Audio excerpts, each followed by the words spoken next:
right? And I think today we're going to talk about how to deal with everything in a virtual world. Let me just get the correct title, sorry. Here it is. Preparing students for a remote working world. And I don't remember who was going to be the one who was going to lead off the discussion, or were there questions?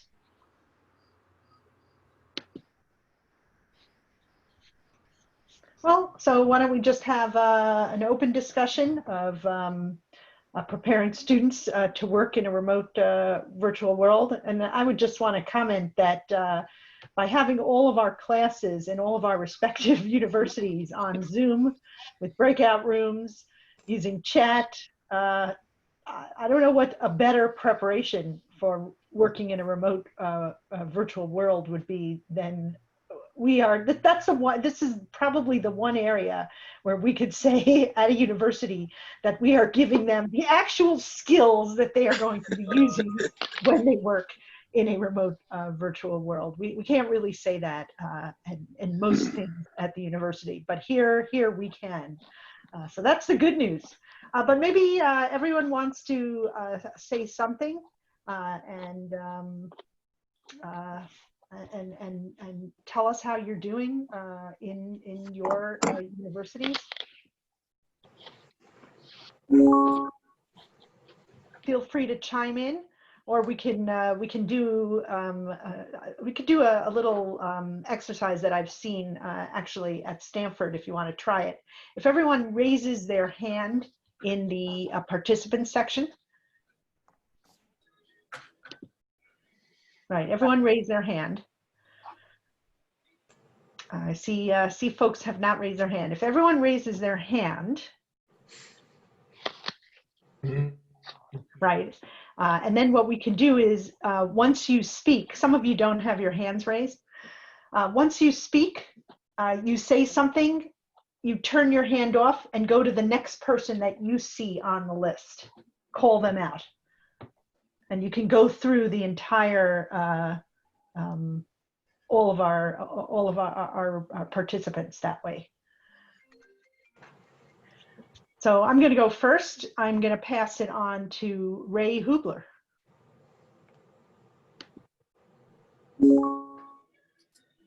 Have to find the right mute button there, so the unmute button. So it's good to be here. This is a kind of an exciting topic. So I think, yeah, we're basically in the process of working with students in remote settings. And so here, everything has been basically in an online format, although we've got some options to do in person if we absolutely needed to do it, which is kind of nice to have the option. But so far, it's all been working remote, and it's been actually working really well.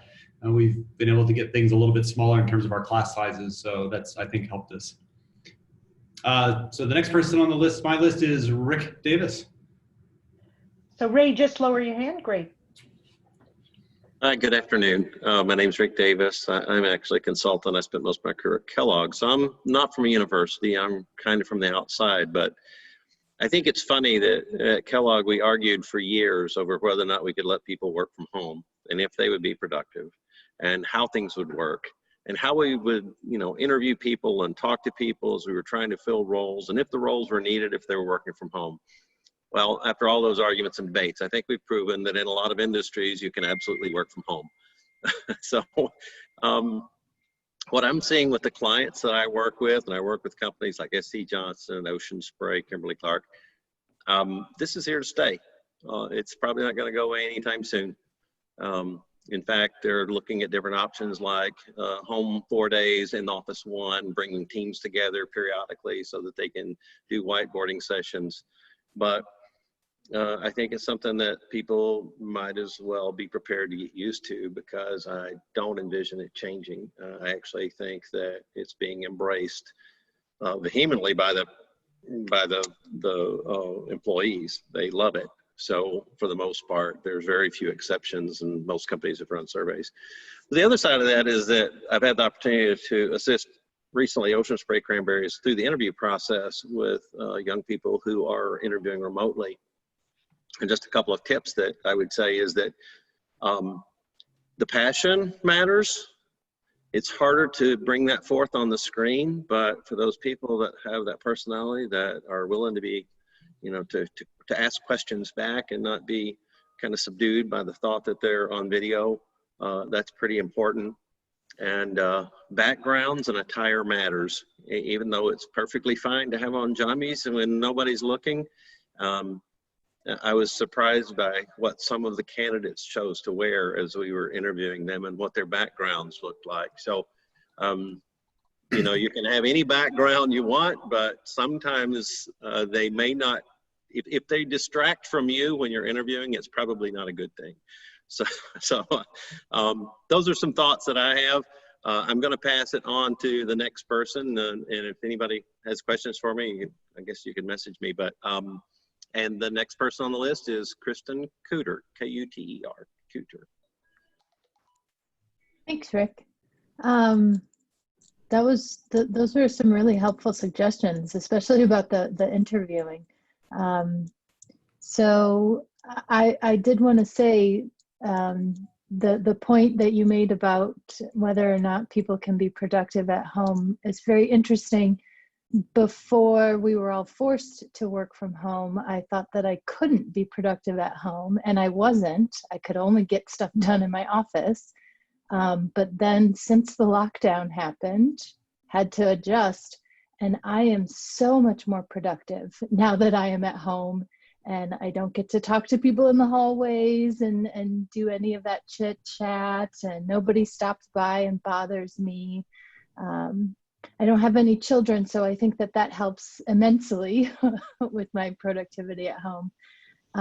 But what I would be interested in hearing from folks in business is, how do we prepare our soon-to-be graduates to get some sort of balance? Because the one thing that has now happened is I do everything from home. It's, you know, you run the risk of working all the time and not being able to, you know, cut off from work and then have a life and some downtime, unless you can schedule or build in some sort of routine. So I'd be interested to hear thoughts about that, how that you know, may be supported in business settings. So Marcel, you're actually next on my list, so I'll hand it over to you. Hi everybody, I'm Marcel Blais at Worcester Polytechnic Institute. Things are going pretty well so far at WPI. All of our graduate programs are fully online, and so the PSM programs are functioning well in this fully online setting. To follow up on what you were saying, Kristen, I actually used to find that I was more productive at home. So I was trying to work 1 or 2 days from home when I could get away with it anyway, and now I find myself even more productive. But I do want to mention also, thank you to Rick Davis and Jeff Conroy and Kevin Lothridge for coming. So they're joining us from our Workforce Advisory Committee. And so I think one of the main things I would like to get from this meeting would be to really see what their feelings are in terms of how we can prepare our students for this world. What experiences have they had over the past 6 months that really can help us learn as an organization the kinds of training that we should be focusing on for our students in this new virtual world. So with that, I will go to Jonathan Allen. Hi, I'm a professor at North Carolina State University. I've been teaching online courses for probably over 20 years, and we have a PSM program in nutrition. I just comment on student readiness to move into the online environment. I often teach a course that has both a face-to-face section, starts out with somewhere between 70 and 95 students in a classroom, and also that gets recorded for students who are in an online section. And as we move through the semester, students migrate from 95 students in the classroom down to about 15. They seem to like the online environment once they start looking at it. So I think the students feel that they're productive. and that they're better able to accomplish what they want as they move to that online section, even if they're registered in a face-to-face section, and we allow them to make that move. So our students seem quite comfortable with this, and hopefully that will carry over as they move into industry jobs. Pull up my participant list. The next person would be Dagmar Beck. Hi, everybody. I'm Dagmar Beck. I'm the director for the Professional Science Master's programs at Rice University. And Rice, I think, is one of the few schools that actually has some on-the-ground in-person classes. We build outdoor classrooms all over the campus. Some are air-conditioned, others are just open air. And they're able to teach classes in a very safe, physical distance environment, and they have put our technology in there. So the students are quite happy, because we had quite a few that felt very isolated in this process of working from home or in their apartments, and they missed going out and being on campus and meeting other people. And we had cases of depression and other mental issues because of that. So I think Rice has found a pretty good way to get people here safely, you know, for certain classes or maybe social events. And as we all, you know, maybe feel it's working fine for us to work from home, I think there's still a very large portion out there that struggles with that, and has focused to time manage, to how to juggle all these different classes online, you know, where do you keep track of all the links to the classes, homeworks, and so on and so on. So it's huge. So if we can come up with some guidelines to help students to have some kind of a checklist or timeline or something to help them to keep an overview, a better overview on what's going on, that would be great. So I don't know who I have next here. Natalie Bosacker. Hi, I'm Natalie Bosacker. I direct the Professional Science Master's programs at the University of Illinois in Urbana-Champaign. And like many of the comments that have already been said, we're seeing a bunch of different things. So we are technically able to meet in person, as well as hybrid, but we found that about a third of our PSM students are off campus. So it's just as easy to meet online as it is to meet in person and juggle the technology. So, so we've been meeting online for the most part. We have seen some interesting things this summer with our internship program. We have very applied majors, and so about a third of our students worked virtually. The rest of the students were in the field and or in manufacturing operations doing hands-on work. So we did see a varied approach there for those students and what they came out with. For the first time ever, we had the most students retained by their employers for their internships. So we already have 3 students who will be graduating in December and have accepted job offers. And we've had 1 or 2 before, and we're talking a cohort of 24. So fairly small number to keep track, and we can keep track of everyone. I think for professionals, the virtual is working fairly well, although my team is finding the lack of spontaneity is hampering some of our and creativity. So we're struggling with that part, that I have an 11-year-old at home doing school from home, and the rest of my staff are in the office sporadically, kind of taking turns, and there's not a time for us to be face-to-face. So we're struggling with that just a little bit, doing lots of Zoom calls, but again, just knowing that you could go down the hall versus having to schedule a phone call or make a phone call has been different. And I thought that the students were getting along fairly well, although we had class last night. So, Natalie, I just want to, I want if everyone can just try to keep to about a minute, except for our guests, so that we can get through to everyone. And if you do speak, please just lower your hand so so we can go to the next person. I will tag Aaron Guy. Well, so just if you go to the list, go to the one who's next on the list, everyone can see what's going on. So like, I think Scott Herness should be appearing on the top of the list. Sure. Scott, take it away. Okay, this is my turn. I'm happy to go. I'm at Montclair State University. We have a wide variety of modalities for our students. We have face-to-face courses with reduced classroom capacity, of course.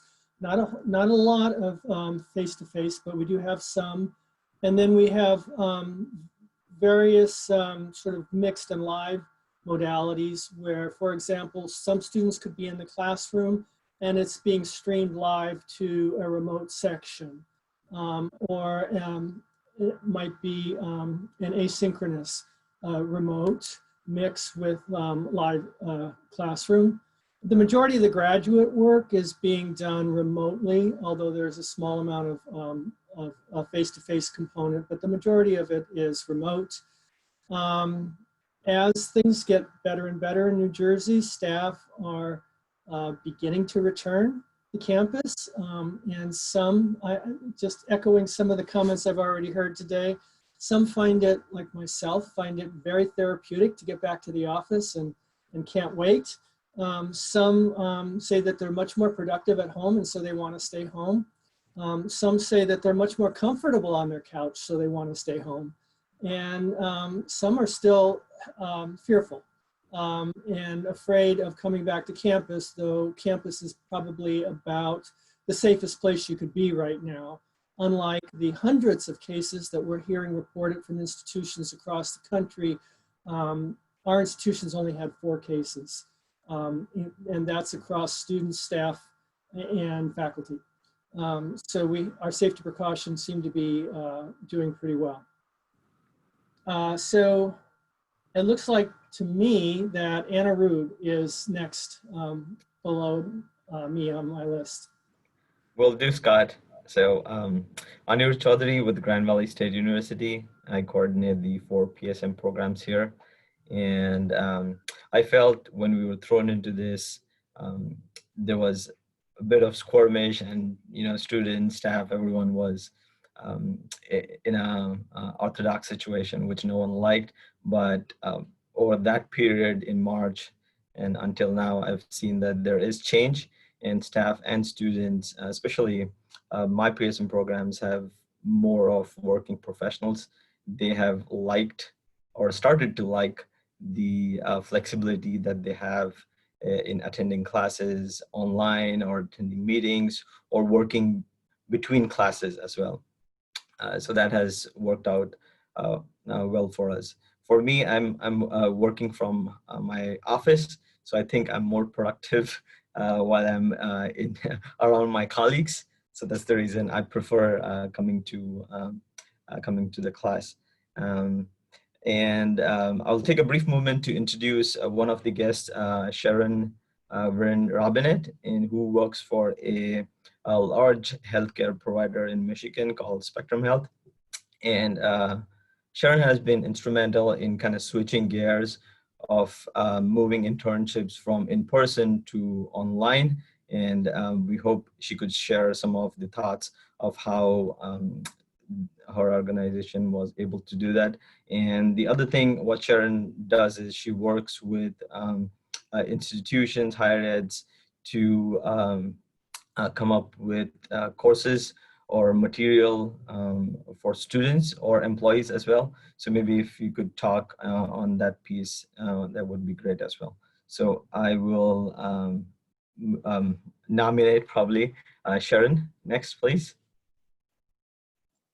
Well, thank you. So my name is Sharon Vriend-Robinette, and I, as was just said, I work at Spectrum Health. I run their Students to Business program for their Information Services Department. To give you a sense of the scope, the Information Services Department at Spectrum Health is 1,000 employees, and there are 31,000 employees for the healthcare system. So I run an internship program in the summer. And actually, as of Monday, I have also added an academic year internship program. And typically, we would have had 30 students, 35 students in the summer. We had to delay several offers, the majority of the offers, to next year, because when students were coming was right when we anticipated the surge in our organization. And then also, you know, from my seat in my position, I didn't realize this, others I'm sure did, but who knew that healthcare would have a financial crisis in the time that people needed most, needed healthcare most. So it was an interesting piece. So we're working to get those students in, but throughout the summer, I had an internship program with returning interns. And so folks who could easily get into the system because they knew the system already. And then also we had severe need in certain areas, and we were able to bring those interns into those, a couple interns into those spaces. I have the benefit of having been a higher ed faculty member for about 20 some years and had taught online there. So the movement from person-to-person internship program to a virtual internship program was pretty seamless from my perspective. And I think that it was mentioned at the beginning of this conversation that indeed the 2 months that the students had as online learners really did help them move right into being online employees. So I'm happy to field questions, and I have plenty more to say, but I know that you want to get through your introductions, and then I'm happy to come back and answer those questions. And then also we do work with organizations, both I do work with higher ed organizations in K through 12, also in terms of growing a talent pipeline in our region. And so we have several programs established and lots of partnerships. So I'm happy to talk about any of those things. Thank you. And I guess the next person, I'll just mention the next person is Kevin, and let's we're going to have to cut it a little, 30 seconds. I do want to get through everyone, and then we're going to have our guests talk a little more. But since it's nice to introduce everyone, again, 30 seconds now, Kevin. You got it. My name is Kevin Lothridge, and I'm the executive director at the National Forensic Science Technology Center at Florida International University. We're a little unique. We were a nonprofit for 25 years and merged with FIU in 2018. So we had a lot of things online prior to coming to the university, and the university has the majority of their classes online prior to COVID-19. So we can talk about some opportunities there. And I guess just always mention the next one. Yes, that Megan is next on my list. Hi, my name is Megan Napo. I'm the program coordinator for the Master of Microbial Biotechnology at NC State. And kind of our biggest issue with going virtually is the class that I co-teach is a practicum project class where we work with industry partners. And I realize as we've moved through these programs virtually, our students are really missing out on understanding the culture of the companies because we're just online and they're not able to go on site and meet with people and kind of see facilities and whatnot. Heather? Hi, I'm Heather Campbell. I am the program coordinator at SUNY Buffalo State in Buffalo, New York. And I think part of the issue that we're having is we had an entirely in-person program before the pandemic started. And we did have a lot of students before everything happened that were saying, oh, why aren't classes online? I'd love it if they were online. So we do have a section of students who are now very, very happy that everything is online. But we also had a lot of students joining the program because it was in person. And we've actually had a number of students who have delayed their entrance to the program because they didn't want to take online classes. So I think one of the things that's kind of exciting is that we're kind of trialing out having a course that's both online and in person. So a couple of the classes are hybrid, only meeting, you know, maybe every other week, once a week, something like that. And so we kind of are able to test out having a course where the students can choose to either come in person or online. And I think that's really exciting because once everything goes back, we might be able to offer students the option of being able to attend in person online, and that'll really expand the number of students who will be able to and will be interested in our program. The next person, I'll just say it, go ahead, is Seema. Hi, I'm Seema Freer from Temple University. I'm the managing director of the PSM programs here.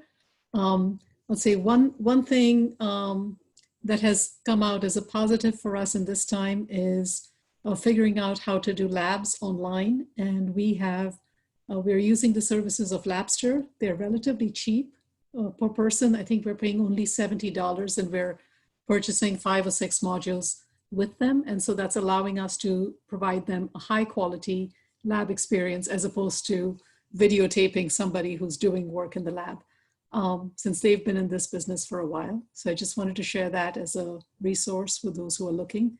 And other than that, yeah, the 2 months in the spring prepared us for the fall, and we've created automatic buy-in because no one has any other choice.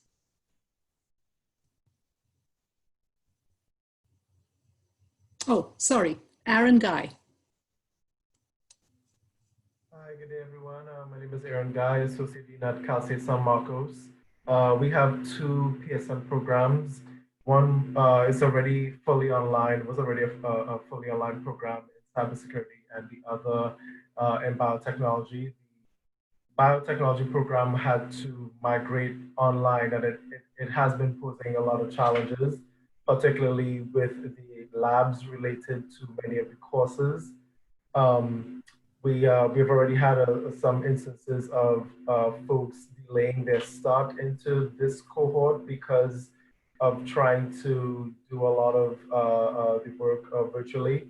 And we have been given permission to do a little bit of lab work on campus in a safe, socially distanced, PPE covered everywhere type of environment, but it is posing a challenge. And we are concerned about our students who are about to graduate having enough lab time and getting into the life science field without having a lot of bench time in an actual lab. And I will go ahead and call on Jeff Conroy. Good afternoon, everyone. I'm Jeff Conroy. I'm the CEO of a company called Embody in Norfolk, Virginia. And I don't know if, Marcel, if you want me to share thoughts now or you want to wait, or I'm happy to talk a little bit about our experience. Or I was going to say, Jeff, we only have one more. Oh, we'll finish the introductions and come back to. So why don't we just pass it on to Lisa and then you go, Jeff. Hi, I'm Lisa Baum. I'm the Dean of the College of Graduate Studies at Bridgewater State University. We have one PSM program in computer science with concentrations in AI and cybersecurity. We were an in-person program that's now online. And we are the proud recipients of a GAN grant. We're in the 3rd year of our GAN grant, which has boosted our enrollment, and everybody's done pretty well with the transition to online. Okay, and I wanted to use this because I thought it was a nice exercise that someone had shown me. So I know many of you are teaching, or even if you're in work, it's a nice way to get through. You can really get through quite a bit of people, although it did take us a half an hour, but that's fine. But Jeff, why don't you, Marcel, I'm going to pass it on to you, and then, but Jeff, I know you were about to talk, so now I'm going to be quiet.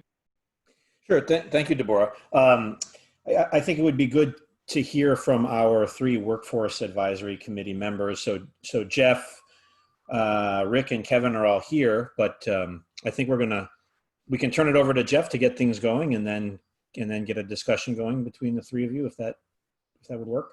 Yeah, that sounds great. That sounds great. And really my pleasure to participate in this, folks. I'm both a CEO of a rapidly growing company, and I've taught in 2 different PSM programs at Georgetown and Virginia Tech. And so this is a topic that's near and dear to my heart in terms of preparing people to enter companies and be functional. A couple of things, just I'll echo some of the first comments from Rick about, this has been a validating experience that our teams can create value when we don't have to worry about what people are doing when they work remotely. Were it not for the pandemic, I think I'd call telework the casual Fridays of the 90s, right? We used to have all this resistance. People are going to wear jeans and we won't be functional. And now it's everyone works at home. Or in our case, so we have 23 people, and I would say about 50% have been working from home the entire time. The other 50% are in R&D and manufacturing roles, and they've had to be in socially distanced labs and in clean rooms. Probably in the manufacturing, they're safer than anywhere. And so what we've had to experience over these last 4 or 5 months is we had to move towards remote interviewing, remote hiring. We've actually hired 4 people who are working from home just in the last 5 months. Remote onboarding in many instances. A couple of those people are on the West Coast. Remote interns. We did have 2 interns who were science-based and who were in the lab this semester. And we had 1 intern who was remote. So making sure that you create a fulfilling experience was really important.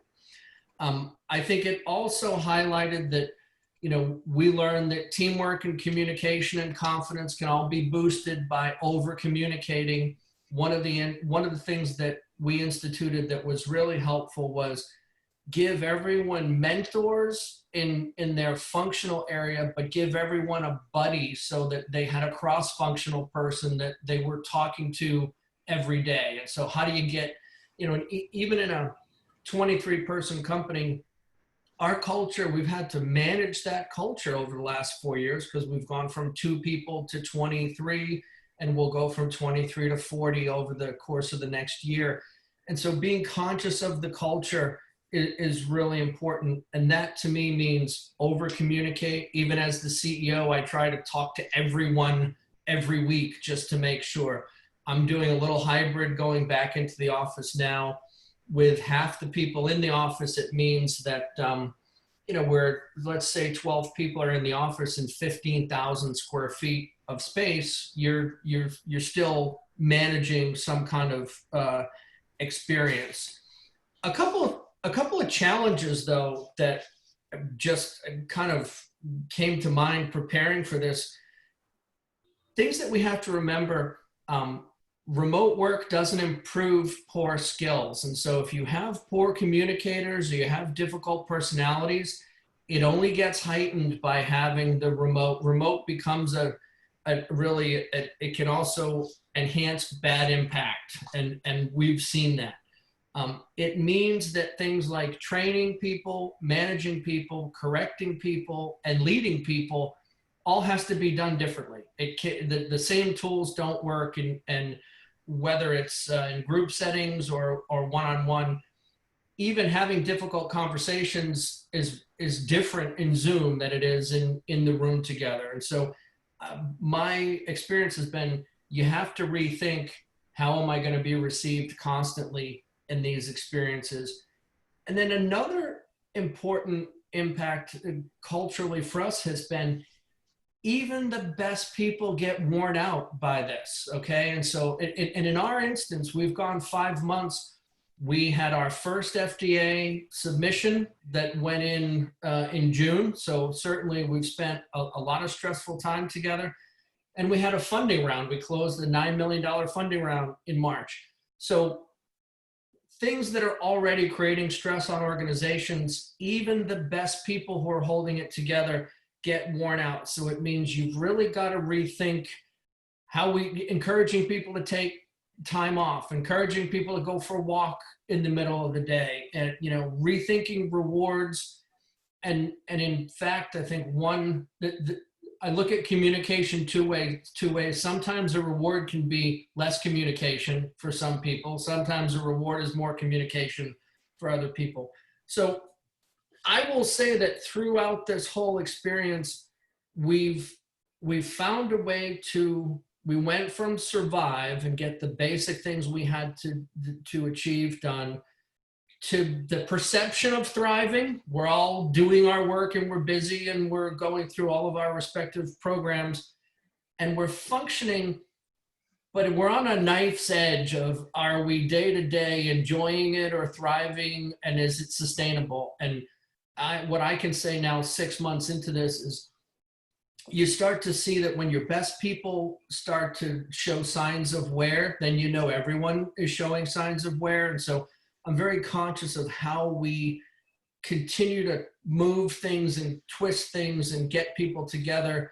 And it's interesting that one of the solutions to that wear is FaceTime. And so we're now having actual lunches. I'm taking people to lunch and I'm getting back to, you know, even drinks in the office at the end of the day to do things that we miss. And so I'll stop talking here, but I think that at the end of the day, all of the companies that are the landing spots for your students are now trying to figure out, do we have the perception of success, or are we really being successful in this environment? And it's a constant, it's a constant process. But it also, the end result is we have great confidence that we can hire people, we can incent them, we can put them on teams, we can generally live on Zoom. And the end of the day things that I also worry about is, how does this long-term affect our ability to retain people? So we know we can hire them and we know we can bring them in, but to me, we've got to get more personal relationships cemented so that people, when they do start to experience those fluctuations of stress, are feeling ownership and a part of a culture, not going, I'm going to get another online role, or I'm going to go look for something else. So I'd say it's mostly good, but the longer we do it, the more signs of wear in our case. Thanks, Jeff. Would one of our other industry partners like to weigh in? Sharon, Kevin, or Rick? I'd be glad to jump in, or go ahead, Rick. I'll yield to you. I'm already cocktails. Go ahead. So to follow on what Jeff was saying, we've actually hired people. We've actually had to let people go during this time, and it's not easy. You want to make sure that you're doing the same things as you would if you were face to face. We talked a lot about what the students need to do when they're interviewing. You need to think about it too. So when we interview, we all try to have the same virtual background, so we look like we're a consistent message. We tend to brand more now, right? Because you're not there to talk about that.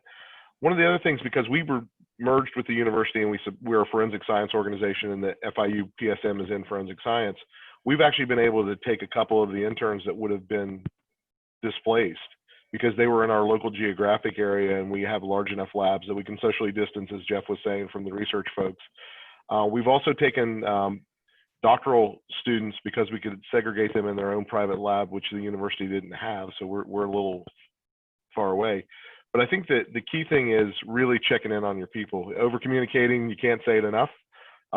Yes, we're on Zoom and Teams and Wicker and anything else, Google, any of the other ones you want to say we're on. The challenge is really feeling what the people are doing. So somebody said earlier, it's important to get the emotions on both sides, but it's also really important to check in on your folks. If they are stressed, yeah, your best performer is your good bellwether of who it is, but you may need to look at those middle of the road performers sometimes because they crack a little easier. And I think students are the same way, right? Strong students are strong students. Students that are struggling, you need to make sure that you're providing them with extra resources. Days are longer. Let's just be perfectly honest. Working from home, working from the office. We have a 100,000 square foot building. We normally have 100 people in it. We have 10. So I have no problem social.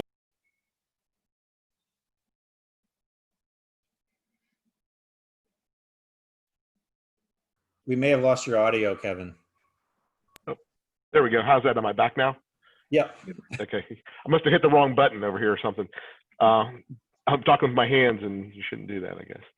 But again, the challenges, I think everybody said it. I don't think we're going to go back to what normal was. I think you're going to see these highly hybrid opportunities, simultaneous teaching, both people in classrooms and people away. We do a large amount of work for the U.S. government, so we actually had to convert face-to-face practical hands-on classes. So we had to get really good at how can you turn control over for equipment and things. So we got smart and used TeamViewer and let people actually run samples. So we were the human auto sampler, if you will, or the sample handling device, but they still ran and kind of got the muscle memory for some of those things. Going forward, like somebody suggesting to use Labster, those are the things that we have to really get much better at for our students, so that when they go into a real production environment, and Jeff, it'd be interesting to see what you and Rick and everybody thinks when you're getting these people at the end of their academic career to come onto the lab. They've got some lab experience, but maybe it's been 6 months since they've been in the lab. What are you doing to skill them back up when you bring them in after you've hired them? That to me is an extremely big challenge today. So, I think we could talk around all this about professionalism and communication, but it's really caring about the people you've got and providing them the best workspace. And that workspace may be home. Sometimes it's not good being at home. I always enjoy when we're on one of these and we hear the pluses and minuses. I have to share that, because some people are homeschooling their children, and my children are grown and I don't have to do that. I got the agenda for a kindergartner's first day of school, 5 one-hour Zoom sessions for a kindergartner. So I asked his mom, how'd he do? She goes, he just wanted to go out and dig a hole. So I let him go out and dig a hole in the backyard. I said, well, there's many days that I would join him digging that hole. I'll tell you right now. So I think that to really make people successful, you got to make them feel that they're part of the team no matter what you do. And Jeff, it's great that you're able to go back and start doing some normal things, but we're not certain when that's going to be for a large number of us, even one-on-one, depending on what your geographic location is. So you just got to be mindful. This is the first time in 30 years that I haven't put 200,000 air miles on. So in the last 6 months, I've been thinking a lot about how much more productive are we during this time, and how much more productive are people going to be as new students, new graduate students, new researchers, because they may actually have to go in at different times in socially distanced manner, using equipment at off time. So you got to really worry about their safety and scheduling, and so they got to be more time efficient. And that's just something that I think we're kind of stuck with for now. So turn it back over to you, Rick. Just a couple of thoughts. I mean, I think that, the conversations both you and Jeff had around being connected is probably one of the critical risks that we're faced with in this environment. I think the reason I say that is because, the students coming into an organization don't really know what to expect, right? They don't know what normal is. It's a new environment for them. It's a new situation. So they don't really understand if they're being left out or if they're not being contacted as much as they should be. It's really critical for the organizations to provide that mentorship and that guidance. And I think someone mentioned a buddy system to make sure that people don't just get lost as they're coming on board or as they're doing an internship. The reality is what we see is the students are more comfortable with virtual than the employers are. Right, by far. I mean, it's not something that's unknown to them. They've grown up with technology that a lot of the people leading these organizations, are just trying to get more accustomed to themselves. So, I think we just have to realize that. And I think that the students can actually help the organizations get better. One of the things I will call out is balance is really missing, I think, in this. And what I'm seeing is that a lot of people are more productive because they're working more than they did before. They're actually spending a lot more as it's harder to walk away from the computer. And, especially when you work for an organization that's across multiple time zones, you find yourselves getting pulled into Zoom calls at 7 p.m. or at 4 a.m. And that's hard for people to kind of get over. From a presentation perspective, we talked a little bit about it, kind of tactical, but it's important. And, oh, by the way, it's okay for somebody's dog or cat or child to walk through the room once in a while. It's going to happen. Hopefully they don't stay too long and derail things, but that's okay. I think we're learning that that's okay.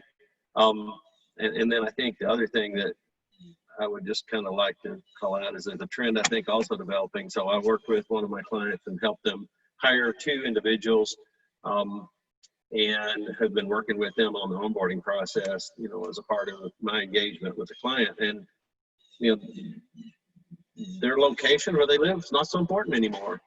I think what you're going to see is, just like students can be a student from anywhere, organizations are starting to figure out that maybe we don't need to hire talent that's local or hire someone and move them here. There may be more flexibility in that. So I think that that's something else that actually may open up a bigger candidate pool to a lot of organizations that might have been stifled by a lack of budget, you know, the ability to relocate people. So that's something that's developing.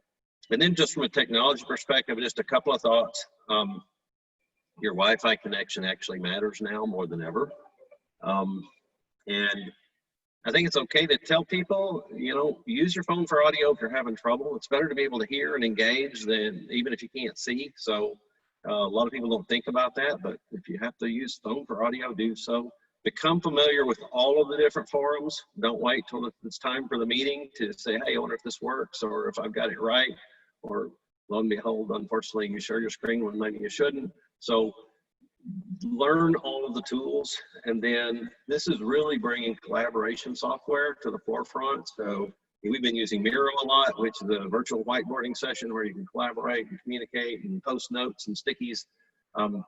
So it's gonna, I think there's a whole area around helping students understand how important those collaboration tools are, and they may be using them, but if not, that's something that's an opportunity. So I'll stop there. I don't want to hog the floor, but there are so many really unique trends and things taking place in this environment that we're learning about that I think it's exciting, as long as people can find the balance and stay connected. Thank you, Rick. How about you, Sharon? Great, thank you. So one thing, I'm going to hit what most of you have already said, but in a little bit different way. So we have an interesting situation because this is going to, on March 13, they did a test, that IT did a test for our organization to get everyone online that could go online. And that was 7,000 people in one day. And it worked. And so we haven't been back since. With that, the hesitation of being able to have our people work from home, again, within the pandemic, of course, there's health concerns, but there had been a real hesitation to allow that in the past. And now that's gone. So for instance, my job has now permanently been made remote forever. Post-pandemic, it's a given. Now I need to go out and meet people and relationship build, but I can do that with my home base. And now the majority of our 1,000 employees will be able to too, NIS. So what does that mean for going forward? Both employees and interns need to be able to be in work face-to-face, but also online. So they need both of those skill sets going forward. A couple things I noted in terms of balance. One thing for interns, so I'll go through interns first and then go through full-time employees, but interns really, I had found myself being overwhelmed by being online so much and the intensity surrounding that.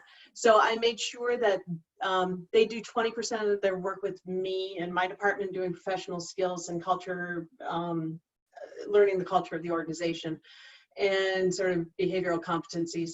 And then the rest is with their functional team. And so I made sure that I ordered them books where I was like, and I ordered them real books and they had pages and I sent them to their houses.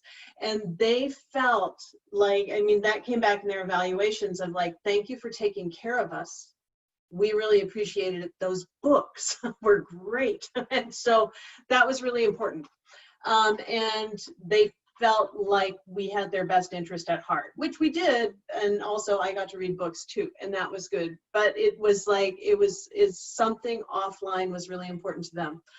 Also, they had access to leaders that they would not normally have, because I was able to, you know, I mean, without traveling anywhere, the leader can, I mean, I had them with senior vice presidents because they could commit to half an hour showing up on Zoom, or we use Teams, but they were able to see leaders. And as you probably are aware, the National Association for Colleges and Employers, when their surveys, interns want to be with senior leaders, have that visibility, and we were able to give that to them.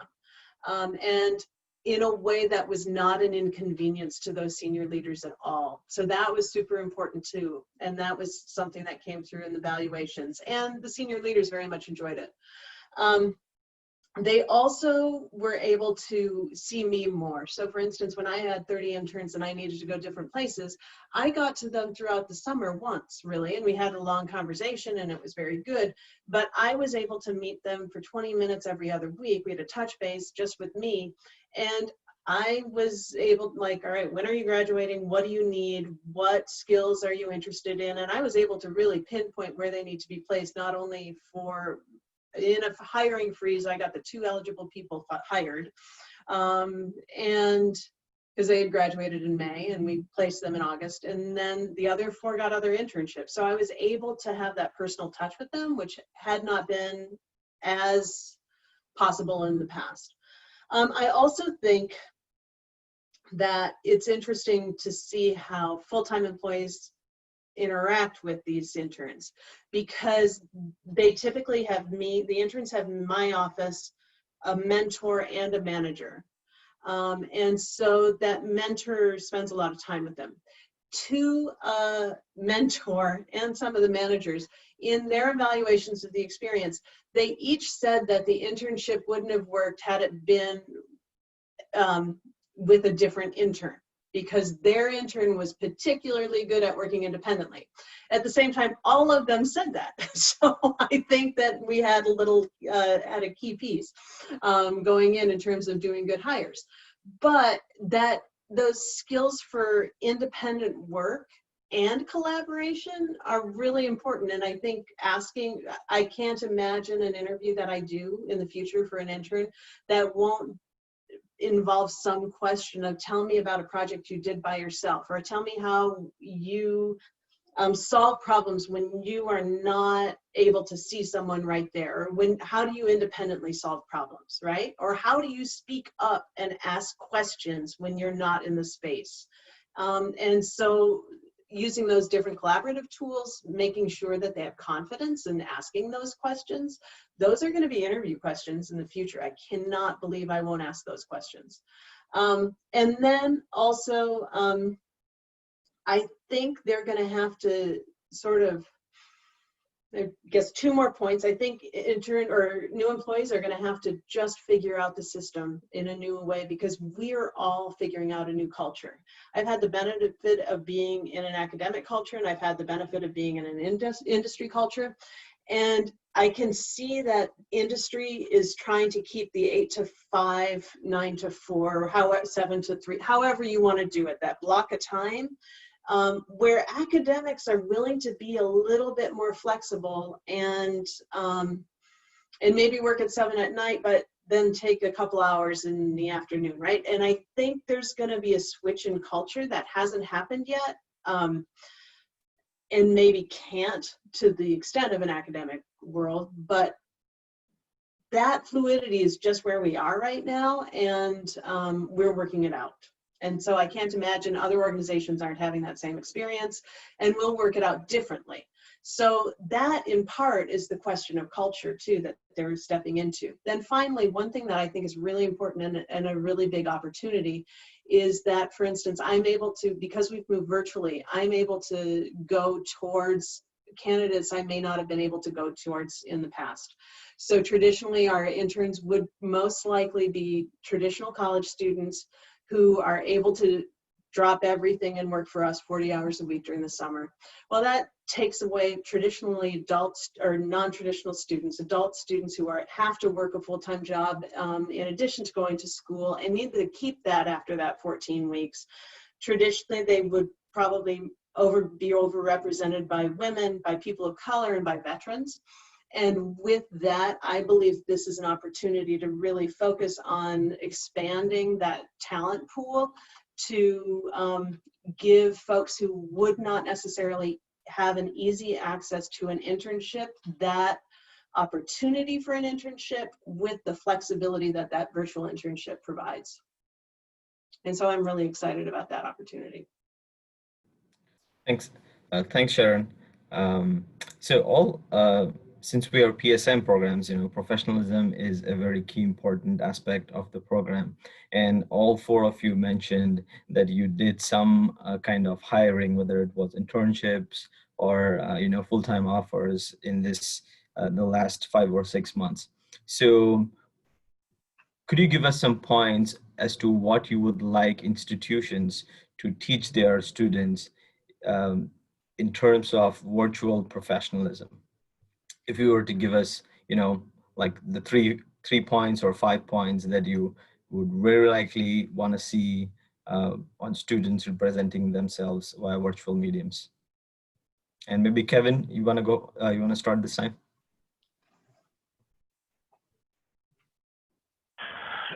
So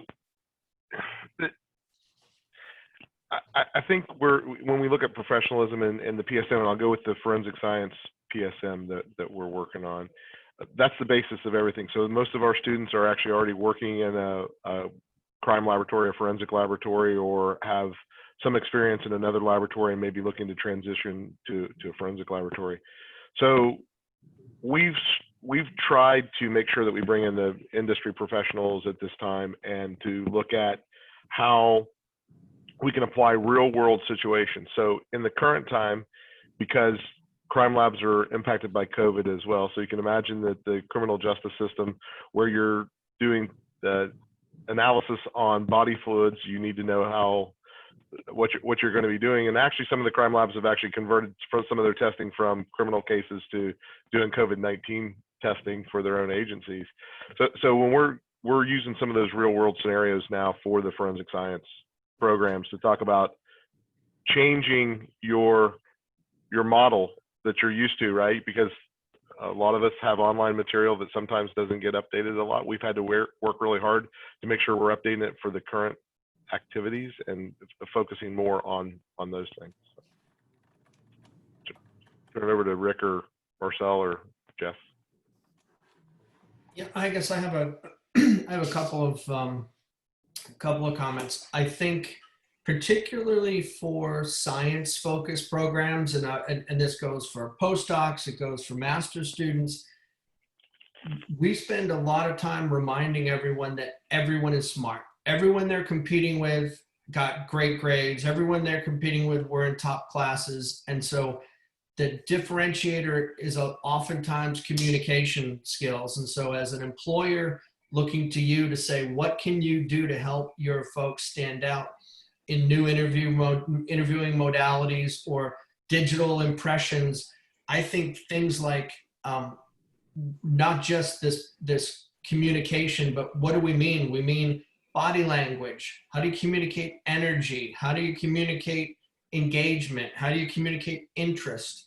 And you have this little square that you own that you can make an impression with, and it's not about confidence or arrogance. It's about you've got to give to get. The other thing I'll add is that puts more responsibility on employers, and it means that, if you have values that you want your employees to live by, you have to constantly reinforce them in every communication. And so when we talk about, our expectations in interactions are that we will have no unsaid communication. If there's something that we don't end a conversation with something hanging that should be addressed. Now it can be done with respect, and we have to be honest with each other, and we have to be direct, but it's really, our whole focus is on embracing difficult conversations. You can have an objective conversation and disagree, but it's more important that it's almost like we know what fields we're on. We're on the ice rink, we're here to play hockey, let's do it the right way. And so I think taking folks who have great technical skills and understanding that an unfortunate or fortunate part of becoming an adult and moving on into the professional world is that it's less about what got you to the opportunity in the square, and it's more about what you make of the opportunity when you get to the square. And so and in many ways, it doesn't mean they don't have to be great forensic scientists. Kevin, but they have to be able to communicate excitement and exuberance about forensic science. And so I think that's more important than ever. I think to the extent where I would be thinking, if I were teaching a class now, I would want half of the activities that people are engaged in to be communication, engagement based rather than technical based, because it's just such a differentiator of how do you make a point? How do you disagree the right way? How do you correct someone without insulting them? And some of those come from training and management, but a lot of it, the more you bring to the game, the more opportunity you're going to be given. And so I think those are things that we're looking for. We'll tell you what's expected. We'll coach you. We'll be direct about how do you improve. But at the same time, the energy you bring and the commitment to learn and the hard work all matter more than ever. So I really think this whole idea of owning your square is just really critical these days. Jeff, this is Rick. I couldn't agree more. How do you stand out when you're just in that little square, right? I mean, you don't have the opportunity to build a relationship and get that click with somebody when you interview in person. Sometimes you can just shake somebody's hand, or your first words back and forth. There's a connection there. Yes. It's so hard to do virtually. So how do you make yourself special when you're in that little square? I think that's where the coaching needs to come in. That the energy has to come through. It's hard to show energy in that little square, but that is, to me, that is the difference between making an impact, on the people that you're interviewing with, or just being one of the others. So, agree with you completely. I didn't want to just disappear, but I have a 4 o'clock meeting. I'm sorry, we're back to back on that, but I appreciate everybody, and it was really enjoyable to talk to you guys. Thank you so much for coming, Kevin. Our plan is to go until 4:10 and end there. So we have a few more minutes of overtime. One thing I would like to say, and this sounds a little mundane, but I still am going to go for it anyway, is that, many people have figured out how to do relationships online. I mean, most people are meeting online right now in terms of dating. So it's not like this can't be done. I think, so I think people probably have the skills in their personal life to move this back into the professional life. Granted, we need to work on keeping those separate, but it's possible. I think some of the hesitation, and I feel this in my life sometimes right now, is that none of us really like working in a pandemic. And so some of the things that we're attributing to online world really are sort of pandemic world, and that's understandable. But at the same time, I think that this can be done, and I fully agree that you need to be able to communicate these pieces. I was sitting in a regional conference this morning with some major talent executives talking about how to build talent within the pipeline they have, and everything that we've said here was reflected in their experience, that we can hire contractors for highly specified skills, but we don't necessarily want to hire them for our full-time employees, and if they don't understand the business we're in. And so for us as a nonprofit healthcare organization, you need to understand our mission, vision, values. Our data center techs, our help desk people need to feel like they're working with patients and they do, right? They are in healthcare. And that is how they present themselves when you ask what they do. They can job craft in that way, and of course not every individual, but that is the goal. Certainly within an interview, if you cannot speak to the mission, vision, values of our organization and understand that we're about patients and community, that is something that's going to be noted very strongly. And similarly, if you don't see how your role would fit into that, that's going to be important as well. And if you can't communicate and articulate that, then those soft skills probably aren't there. Okay. So we've got about 5 minutes left. Do any of the other participants have questions for I our, have I have a question, Marcel. First of all, hello to Rick and Jeff. I chaired the WAC prior to Marcel doing it. It's good to see you all. I appreciate very much your comments on what we can do to help get our students ready. I think there's a lot of really valuable pointers you've given us. But I have a different question. I wonder if there's an opportunity here for the NPSMA to actually help in the talent acquisition. And historically, as those of you know who've worked with PSM programs, we've tended to be very regional in the way we think about things, right? You're associated with, in Jeff's case, the local PSM programs. But we, in this environment you describe, where it no longer matters where the geography is of the potential employee. And I know that, Rick, when you were on one of those earlier WACs, we talked about how nice it would be to have a job posting board or something along that. We really didn't have the bandwidth to do that, but we probably would have the bandwidth to direct programs to openings through our newsletter. And I just wonder what you think about that. It's kind of the opposite side of the coin, like more what we can do on a broader, non-geographically restricted basis. And thank you all for coming today. This was really, really fabulous. No, it was a pleasure.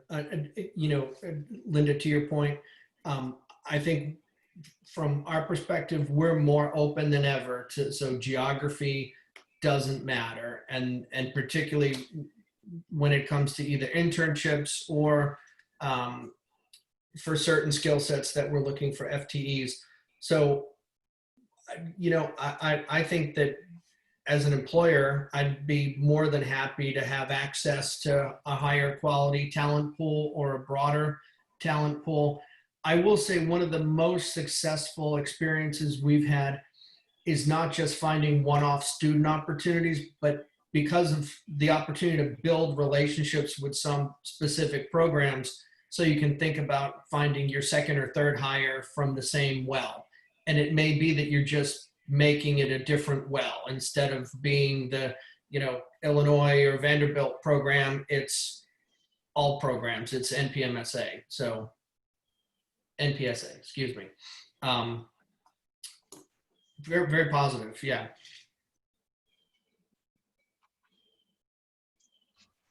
Yeah, this is Rick. I disagree.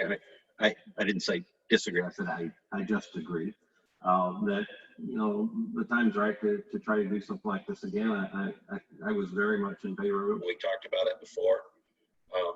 I'm not really sure what that looks like. So I think that, you know, just require a little more exploration and conversation. But I don't know of an organization out there that hasn't changed the way they go about recruiting and working. So if there was ever a time that I would think organizations would be open and interested in something like this, now would be the time. So I would be very much in favor of looking into it again, and be happy to be a part of it if we decide to move forward with trying to structure something like that. Yeah, you're pointing to a disruption point, which is becoming an issue now, because as people look to change jobs in this new environment, if they haven't worked with recruiters previously and they don't know that they are the product of the recruiters, they're not, the recruiter's job is not to get them a job. And so I think there are opportunities to disrupt that, to say who's, you know, it's almost like a buyer's agent in the real estate space, you know, who's helping you. That's probably some space that you could own.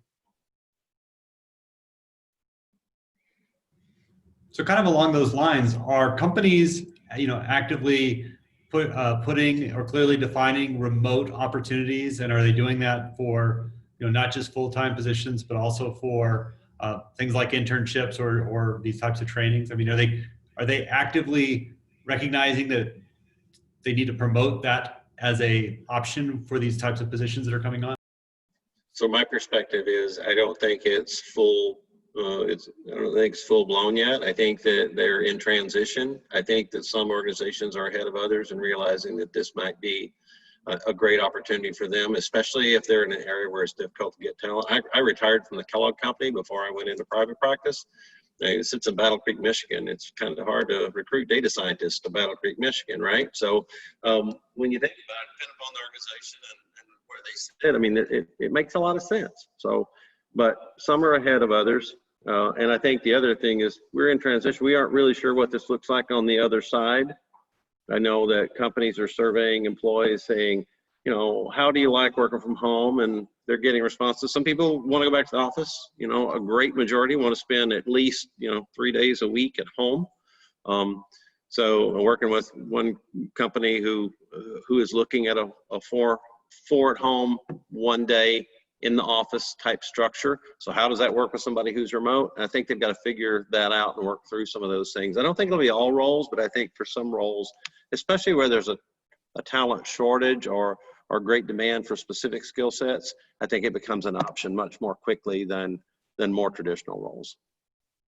I'd agree. I think that we have a situation, and I'm mindful of time, so I'll be quick, but we have a situation where our governor has said in Michigan that any opportunity to have employees work remotely, you have to take as your opportunity. And so that is, for instance, in IT or in various other corporate spots, that all of us are now remote by virtue of the organization's understanding of that order. Now, that then is leading to things like, oh, your job can be this way forever, that's fine. But remote in our position means that more than 50% would be at home. Well, I anticipate that my job will be 49% in my region. And so, and where I have to be with people. So my job, for instance, would not, I mean, while I'm looking forward to having a home base, my job is going to go back to something more interactive in real space as soon as the pandemic is controlled. But others will have a different experience. And I know for the first time, our organization is considering out of region persons. And so it's everyone hired in right now is automatically remote. Will it stay that way? That's going to have to be negotiated. And so they're not ready to make that commitment yet. They are going to make that requirement right now. Although even now, for instance, and we mentioned this before, like people with young children who can't be productive if the 2-year-old keeps coming in, if they are able to, are in the office right now. And then others who are supervising home or school at home are not, right? It depends on the individual. But we don't have space for everyone to be in the office and socially distant. It took Kellogg 100 years to let people wear jeans on Friday. So I don't think this is going to happen overnight. Yeah. It's going to take a little bit of time, but the door has been opened. And the door wasn't really opened until this happened, from my perspective, at least what I saw. I agree. And I need to get going. I don't know if people are going to continue or formally close. Yeah, I think we should close. Thank you, everyone. And especially thank you, Rick, Jeff, Sharon, and Kevin for joining and for all of your insights. Also, thank you to Anirudh and to Amber, who couldn't be here because of Hurricane Sally related issues, for organizing this. And then please remember that we have another session on October 15th based on new program, opportunities for new program development. So thank you everyone for joining. I really Thanks everyone. Bye-bye. It's a lot of fun. Thanks guys. For coming. Thanks Marcel. Thank you. Thanks all. everyone. Bye everybody.